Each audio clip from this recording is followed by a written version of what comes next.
Hello TCAP members. Last week we sent out an email, or past couple days, talking about our water challenges we are facing, anything from the pool to the golf course. And what we're going to do today is really focus on the golf course. We have about a 22-year irrigation system is what we think is probably the age of what it's been in the ground. And that's usually about the lifespan of an irrigation system. So obviously we're being proactive in figuring out what we need to do for the next phase of our irrigation system. But in the meantime, we're seeing a lot of pump failures, a lot of those type of issues have come to light, especially in the last couple of weeks. So I'm going to let Danny talk a little bit. We're going to be in kind of three segments today. The system runs from our well that's down by, what is that, 10 green. 10 green is the well station. So then it gets pumped up here to the lake on 17. This is our irrigation pond or lake. So it comes into here and then goes out of our main pump station and out on the course. And then there's some jockey pumps that are located throughout the course that help pump it to the higher elevations and what have you. So we're going to take it piece by piece.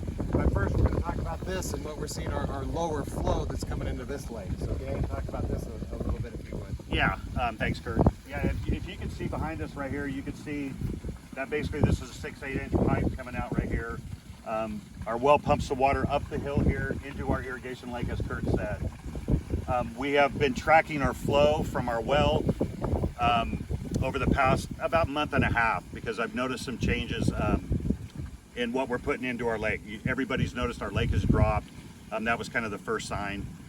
So we put a little bit of math into it and kind of figured it out, put a flow meter on our well, and saw that we were pumping about half of what we should be pumping out of our well. So we're gonna address the well system as well. Funny pun.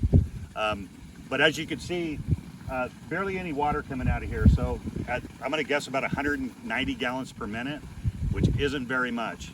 So we're basically maintaining our lake right here. We're not trying to let it drop any lower than what it is right now. Obviously when they come and work on the well, whenever that's gonna be pretty quickly, they're gonna have to shut off the well. So we need to keep some water in here so we can keep the golf course irrigated. So. And as some of the side effects of this, as we put in that message, we've turned off the creek because of evaporation. We're doing all the water savings we can do as we try and get this lake a little bigger and allow to have the irrigation for the golf course. So we're going to go to another location and talk from there. Okay, now we're at the main pump station. So the water's coming out of the lake on 17, pumped through here, and then there's 3 variable pumps in here. So our main 3 pumps that push it out on the golf course are within here. And I'll let Danny talk about as those need to be replaced regularly or over a period of time. So where are we at with replacement on those pumps? Yeah, Kurt's exactly right. These pumps don't last forever. Actually, these pumps have been in here for quite a while. One of them was replaced in 2018, one was replaced in 2019, and now we're due to replace one this year. That's pump station number 3. So we're going to go ahead and move forward with that. We need all 3 pumps to be able to produce water and get enough pressure to push water up the hill, push it to 15, push it to number 2. So yes, we do need all those pumps. So one of them has definitely failed, so we're running on 2 pumps right now, which gives us about 1,000 gallons a minute. So there won't be a lot of overhead irrigation at night. We're going to be dragging around hoses, so you guys will all see us out there.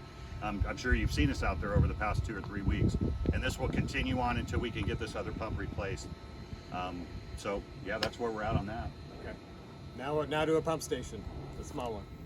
All right, so now we are we left the big boy station, and now we're at the baby pump station, the little guy. Now this pumps it to which holes? This pumps it up the hill from 15 up, well, from this pump station right here up the hill up to number 14.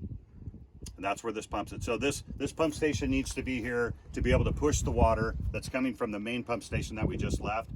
Main pump station, like Kurt said, pumps it up to this one. That pump station is not enough pressure to pump this all the way up the hill. So we have these little mini stations. We have one on 2 as well. And this helps the water push up the hill so we can bring it up to 14 and 13 as well.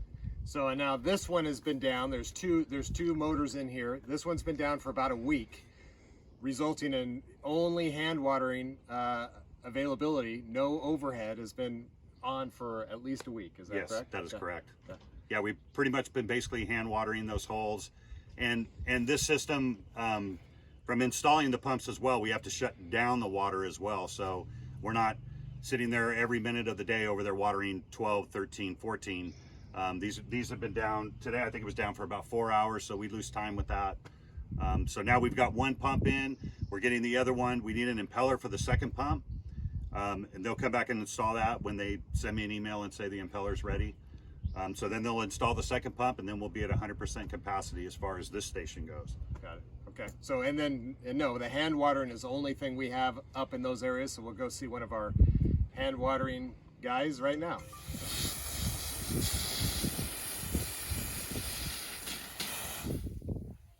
Okay, we're back up here with Danny, and that is our water source for these holes that's going on right now. As we've talked about, going from the well into the holding ponds that gets it, through the pumping station up to here. But as we've said, this is our only water source as we get up into the higher elevations on the course. So I'll let Danny talk about the strategy we're using up here and some of the other products he's using to help the water maintain the best it can. So Absolutely. Yeah, thanks, Kurt.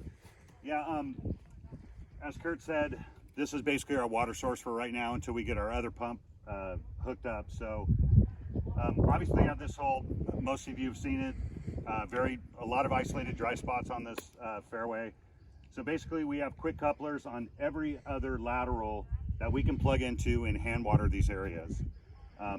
It's actually a really good way of getting water down on, getting it exactly where you want it and kind of not where you don't want it. This is not a good example of that because this hole is pretty dry, but we also use other products as well along with hand watering. This is a canister which we put a wetting agent tablet in. So these tablets last 30-40 minutes is basically what they last.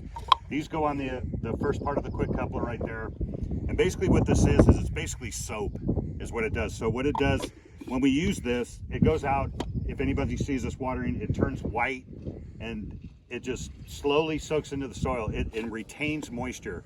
If I was out here just watering straight with the hose with water, this would run right off and we would get nothing into the ground. So it's really, this is what we use when we're watering pretty much most of the time. So it's a great tool to have, and it gets the water where we need it, and it's excellent. I've been using these all my life, and I love these things. So, and Danny, as you look at the course as a whole, we do have some of the sprinklers working in some areas as we've talked about, but you're doing much more of this across the whole golf course than you are any overnight watering or any of that kind of stuff. Right? Absolutely, exactly. Our overnight irrigation has pretty much cut off just due to our well production and stuff like this. So we're pretty much hand watering the whole golf course. It takes quite a long time to get around the whole course. We can spot water the course in a day, but we're doing it pretty much 5 days a week. So that's basically it. This is the water that we're getting out right now. So just to kind of wrap this whole thing up, is our biggest problem is the water, the volume of water we're getting out of the well, and then that kind of just is being compounded by these other situations that we're dealing with. Just know that we're on top of everything. There are supply issues and technical assistance issues, as we've all across all industries are facing that. So anytime we kind of diagnose a problem, it takes 2 or 3 weeks longer than it used to take for that same situation. So again, Danny and his crew are on top of it, doing everything they can, and certainly from an ownership standpoint, we're all given the support he can to Yes. make it happen. So giving it our shot, and just know it's firm and fast right now, so that's one of the pluses of a drive golf course, but trying to do everything we can, and this will come back relatively quickly as soon as the water gets clicked on and we're good to go. Any other comments? No, I think you nailed it right there. This is a short-term thing. We'll be right back on it once we get the well production taken care of, which they're coming out next week. So once that happens, we'll keep these maintained as good as we can.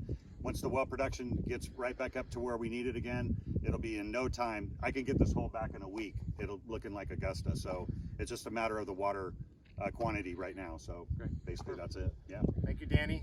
Have a great week.